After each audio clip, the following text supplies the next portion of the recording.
Upaya menekan angka stunting dan tuberkulosis di Kabupaten Magelang terus diperkuat. Kementerian Kesehatan Republik Indonesia bersama Komisi 9 DPR RI menggelar sosialisasi Gerakan Masyarakat Hidup Sehat atau GERMAS di Gedung Galan Living, Kabupaten Magelang. Kegiatan ini diikuti 400 kader TPPKK dari Kecamatan Bandongan, Tempuran, Secang, Mertoyudan, dan Dukun, sebagai bagian dari upaya mewujudkan generasi sehat menuju Indonesia Emas 2045. Anggota Komisi 9 DPR RI, Vita Arvina, menegaskan pentingnya pencegahan stunting dan TBC demi menciptakan sumber daya manusia yang unggul di masa mendatang. Tentu dengan kondisi stunting ini kita masih punya PR, bukan cuma di daerah Jawa, tapi bahkan di seluruh Indonesia banyak ada beberapa daerah-daerah provinsi yang stuntingnya tinggi.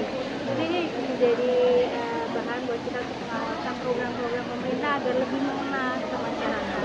Program-program seperti sosialisasi ini menjadi penting juga, salah satunya untuk bisa membantu kesadaran masyarakat bagaimana penanganan stunting. Tentu juga kita bekerja sama dengan dinas, dengan desa, agar bisa menyentuh kelompok-kelompok ataupun keluarga-keluarga yang anaknya stunting ini bisa langsung mendapatkan penanganan.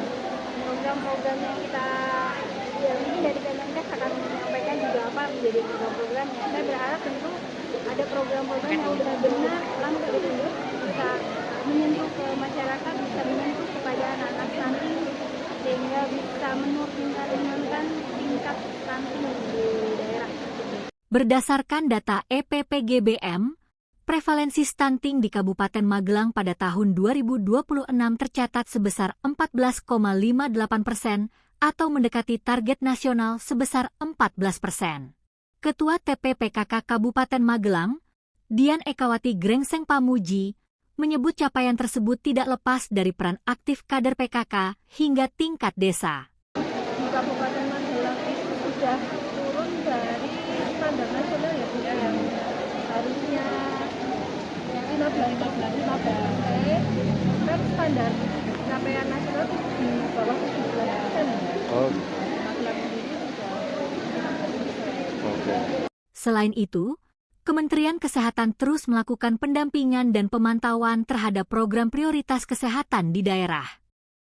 Perwakilan Kementerian Kesehatan, Sugiarto, menegaskan koordinasi dengan pemerintah daerah terus dilakukan agar program berjalan optimal. Jadi kami dari Kemenkes mempunyai satu pegangan masing-masing eselon 2 itu untuk memantau program-program kesehatan. Tidak hanya, terutama ya paling pasti yang dipastikan adalah terkait dengan program-program prioritas yang sedang berjalan sekarang seperti stunting, CKG, kemudian sekarang ada TB ya, TB menjadi prioritas kembali. Jadi kami bekerja sama dengan Dinas Kesehatan Provinsi, Kabupaten, dan juga stakeholder terkait selalu memantau dan juga mensupport dan mendukung apabila ada keluhan ataupun ada permasalahan-permasalahan dari Dinas Kesehatan untuk bisa difasilitasi ke kami agar koneksinya lebih mudah. Itu silakan untuk menghubungi pembina wilayahnya masing-masing. Kolaborasi lintas sektor juga menjadi kunci dalam percepatan penanganan stunting di Kabupaten Magelang.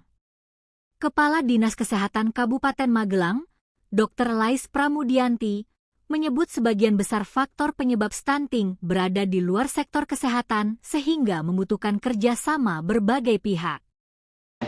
Stunting ini memang 30% ini kan memang di kesehatan, sementara 70%-nya ini kan di luar kesehatan.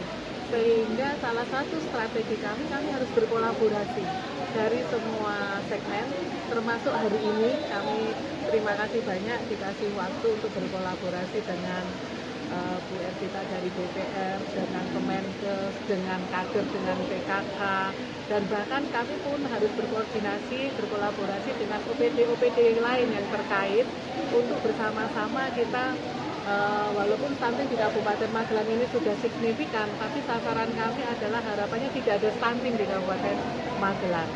Melalui gerakan masyarakat hidup sehat, pemerintah pusat dan daerah berharap kesadaran masyarakat terhadap pola hidup sehat semakin meningkat, sehingga generasi masa depan terbebas dari stunting dan tuberkulosis demi mewujudkan Indonesia Emas 2045.